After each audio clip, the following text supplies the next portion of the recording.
I think now would be a good time to give my recommendation for good entry level builds for each class to get you started in group content. These builds are going to be low cost for gearing, easy rotationally, and will not require any long collections for gear or relics. All of these specializations will be from the original 3 expansions, so Heart of Thorns, Path of Fire, or End of Dragons. Since the new specializations, while they are absolute animals in terms of DPS output, they typically are higher APM than older builds, and they are most likely to change. Let me first tell you what these builds are and what they are not, and then we will jump right into what I recommend for all 9 classes. What these builds are: these are designed to be beginner friendly, proper meta builds that can be used in the open world, as well as 10-man squad content or even fractal content. I am recommending exotic gear throughout this video, so keep that in mind. If you do want to take these builds into fractals, you will need ascended gear if you want to go past tier 1 or quick play fractals. What these builds are not: these are not low intensity builds, 1-button builds, or immortal open world builds. They do not use celestial booster gear or use a specialized gimmick setup for auto attacks only. These builds are designed to give you a good entry point for you to be comfortable and experience the content, work on an actual rotation so you can move on to higher skill level builds in the future as you desire. But for all normal mode and a good amount of the challenge mode content, these builds will work just fine, as well as give you an easy time in the open world. One thing I will be doing that many build guides don't is giving you weapon variations if they exist. The meta weapons that many of these builds use in the meta that can be used with these builds will require weapon mastery training if you own Soto or Janther Wilds for the spear, but I will be giving you the traditional weapons to use with these builds, so you don't necessarily need to own Secrets of the Obscure or any of the mini X-Packs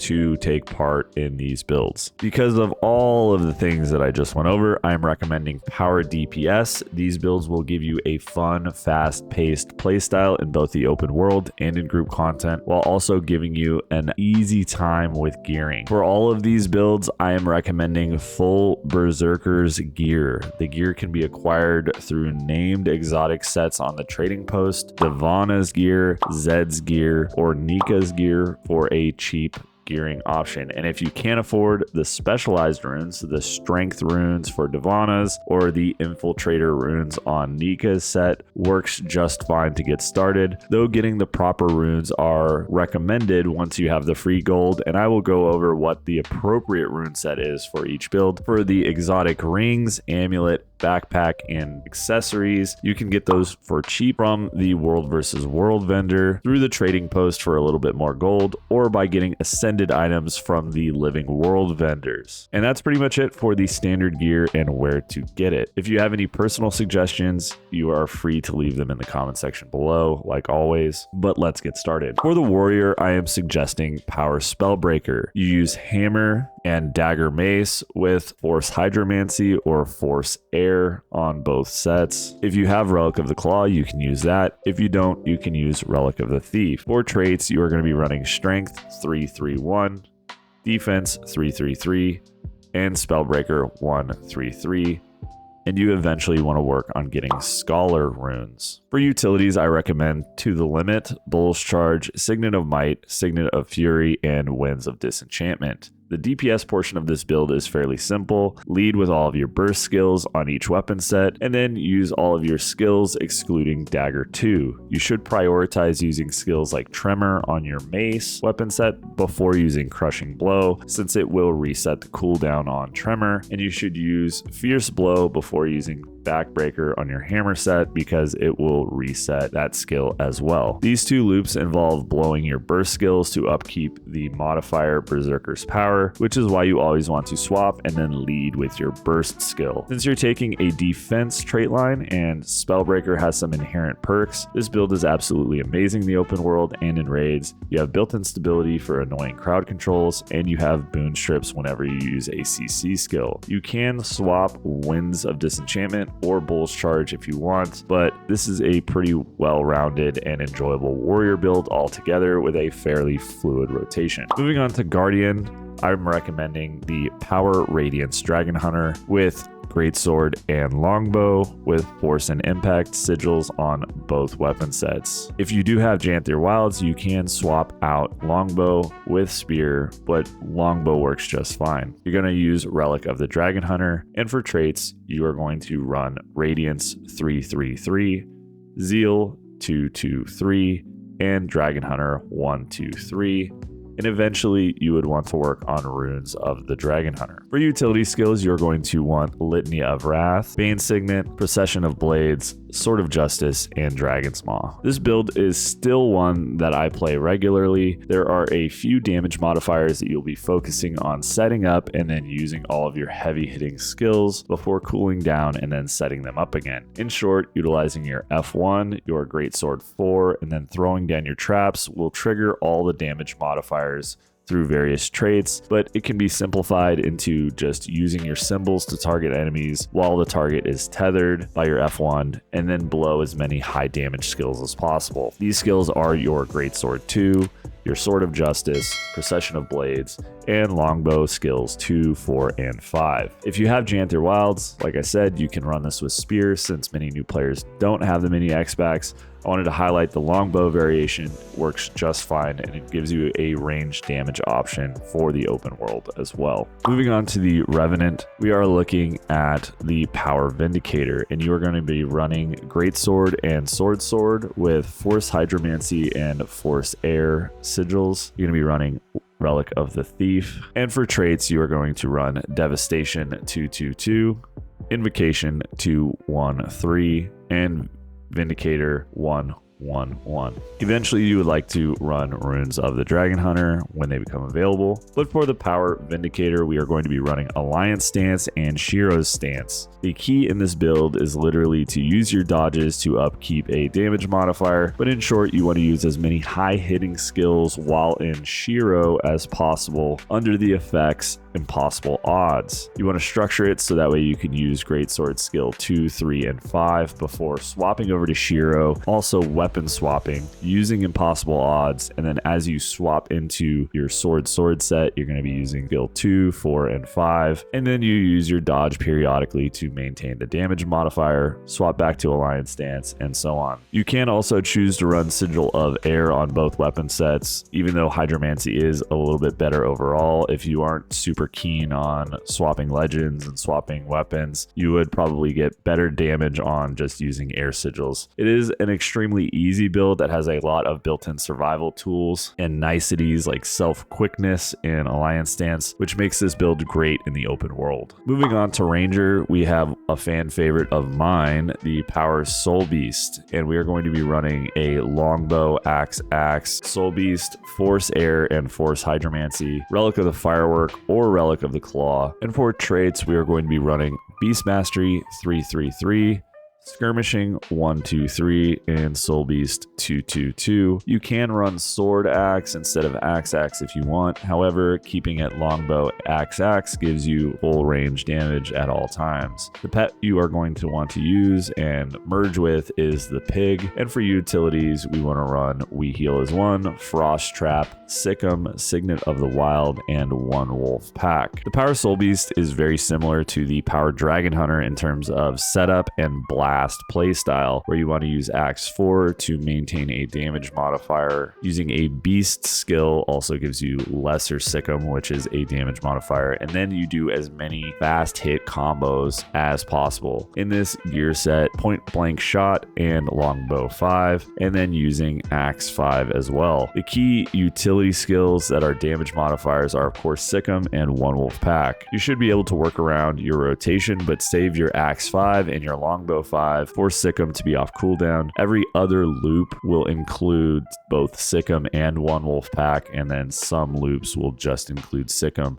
But in short, getting that opening burst off, being able to reset it, and then doing it again is where the Soulbeast gets almost all of its damage. And like I mentioned before, you can run Sword Axe instead of Axe if you don't mind melee, but Axe works just fine as well. Moving on to Thief, we have the Power Daredevil, and you are going to be running Staff with Force Impact. You're going to want to eventually work for Runes of the Dragonhunter and run Relic of the Eagle. If you don't have Relic of the Eagle, you can run Relic of the Thief. For traits, you are going to run Deadly Arts 1-3-3, Critical Strikes 3-2-1, and Daredevil 3-2-3.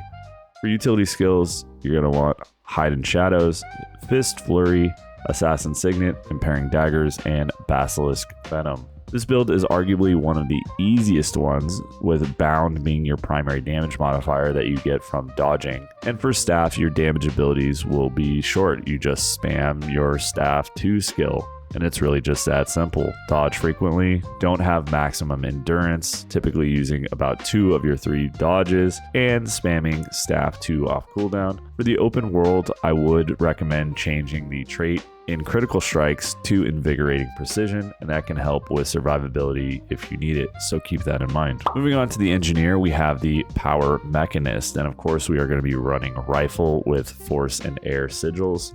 We're going to be running Relic of the Thief, and for traits, we're going to be running Explosives 3-1-3, Firearms 3-3-2, and Mechanist 3-3-1. You will eventually want to work on Runes of the Scholar. For utilities, you are going to be running Rectifier Signet, Throw Mine, Force Signet, Shift Signet, and Overclocking Signet. This is a tried and true build, really. It is just an absolute unit where you just use all of your Mechanist skills off cooldown and you use all of your weapon skills off cooldown and then just auto attack. This build is still really strong in the open world. It's really strong in raid encounters, and it's just really easy in general. Rifle Mechanist is a great starting spot for endgame, so you can bring this build into an encounter, actually learn and focus on the encounter instead of having to hard focus on your rotation. Once you get this down, I would also recommend you try to get into Power Scrapper. That one's really fun and easy as well. Moving on to Mesmer, we have the Power Virtuoso, and we are going to be running Greatsword and Dagger Sword with Force and Accuracy on both weapon sets. You're going to want Relic of the Firework and eventually work on Rune of the Dragonhunter. For traits, you are going to be running Domination 1-2-1, Dueling 1-3-1, and Virtuoso 2-2-1. For your utility skills, you are going to run Signet of the Ether, Phantasmal Disenchanter, Rain of Swords, Mantra of Pain, and 1,000 Cuts. And the thing about Power Virtuoso is that it is really reliant on summoning phantasms, and that's really all you need to know about the build. You are summoning your phantasms using your F1 and F5 abilities when you have 5 blades, and then using your heal skill to resummon your phantasms. This build is by far the closest to an actual build and not a simplified one, but there are still significant periods of auto attacks, a few damage modifiers that you want to upkeep, notably Relic of the Fireworks and Fencer's Finesse stack that you get from Offhand Sword. And in short, you want to use your Phantasm skills, so your skill 5 on Sword and your skill 4 on Greatsword, and then reset them, and then blast F1 and your utility skills when you're at 5 blades and under the effects of Relic of the Fireworks and Fencer's Finesse. That's the main concept. If you do have Janthir Wilds, you can swap the Dagger Sword out with Spear, though it is a little bit higher skill level in my opinion, and it keeps you in melee range as well, so that's something to consider. Moving on to Necromancer, we have a fan favorite, the Power Reaper.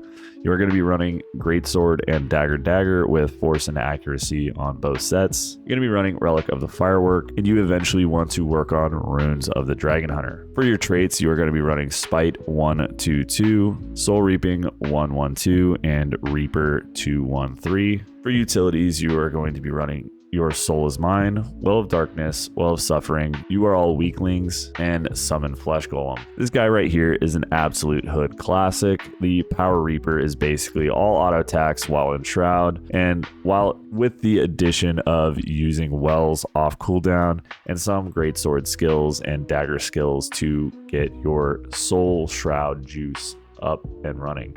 In short, the weapon skills are literally only meant for that. They're meant for generating your Shroud resource, so that way you can go into Reaper Shroud and use Soul Spiral and Executioner's Scythe and auto attacks until dipping out. So you want to go from like Greatsword to Shroud, and then once you come out of Shroud, you go to Dagger, and then back into Shroud, and then back and forth. There really is no like weapon to weapon rotation before going into Shroud. It's literally weapon skills into Shroud every time while you use your wells. This build is also super survivable, which makes it great in the open world. However, I do want to say this. If you do have Visions of Eternity, the Power Ritualist is almost just as easy, and it is also a lot stronger. The Reaper works just fine, so don't think you need VOE to be competitive on Necromancer or have an easy build to play. But the Ritualist is really strong and easy to play as well if you have that expansion unlocked. Last, but certainly not least, we have the Elementalist. And of course, I'm going to be highlighting the Power Tempest with the Scepter Dagger. We're going to be running Force and Accuracy on both weapon sets, Relic of the Firework, and eventually you want to work on Runes of the Scholar. For traits, we are running Fire 131, Air 332, and Tempest 311. For utility skills, you want Wash the Pain Away, Field of Burn, Glyph of Storms, Signet of Fire, and Glyph of Elementals. This build is all about air overloads. The Fresh Air build is essentially weaving in a few skills from Fire and Earth in between air overloads. So your attunement rotation looks like this. It looks like air overload, fire, a couple of weapon skills, air overload, earth, a couple of skills, and then back to air, and then air overload, and so on and so on. The weapon skills you want to prioritize in air before you cast air overload are Ride the Lightning and Lightning Strike, and then you auto attack. The weapon skills you want to use in fire before immediately swapping back to air are Phoenix, Fire Ring, and Fire Grab. And the weapon skills you want to use in earth before immediately swapping to air are either Earthquake and Churning Earth or Dust Devil and Earthquake. You should be able to rock Ride the Lightning, Lightning Strike, and auto attacks in air overload every time you enter air. So while you go into air, you don't need to just stand there. Just use some of your skills and then use your air overload once it becomes available. This is a faster paced rotation than all of the other ones mentioned, maybe even faster than the Mesmer one. That one needs to go kind of quick as well, which is kind of on par for the Elementalist. Overall, it is fairly easy to understand. It is really strong, and it is pretty close to the actual full rotation of the Elementalist. So you pre-summon your Glyph of Elementals while you are in Fire Attunement. You want to use Glyph of Storms while you are in Air Attunement, and Field of Burn has no cast time, so run it while you are running everything else. You can use your Fire Elite skill after summoning. That also has no cast time, but you do want to use all these skills while you are under those fresh air buffs. And that's it for Ellie. In closing, I want to say that all these builds serve as functional builds in quick play for both fractals and raids. They serve to fill the power DPS role in formal raid groups, and they function well in the open world, providing respectable damage with enough durability in most cases to be able to participate in meta events and group events without sandbagging the team around you. Overall, these are all very, very budget friendly. They are APM friendly, and they are time friendly builds that can be picked up and implemented within like an hour of gearing. You don't need to do anything crazy to get these builds going. And I hope to see you all in my LFGs and my quick plays as the raid rework comes online and gets going. If you are playing any of these builds, I'm sure you will have no problems getting into the mix. And with that, I want to thank you for watching. A big thanks to all my subscribers, and a special thanks to all of my members who support the channel. I will say that I am an Arenanet partner, and if you want to support the channel, you can purchase any of the Guild Wars 2 expansions through my referral link in the description below with no additional cost to you. Let me know what your favorite builds are for raids in the comments section. If I'm right, if I'm wrong, I would love to hear it. Thanks again for watching, and I will catch you on the next one. Peace.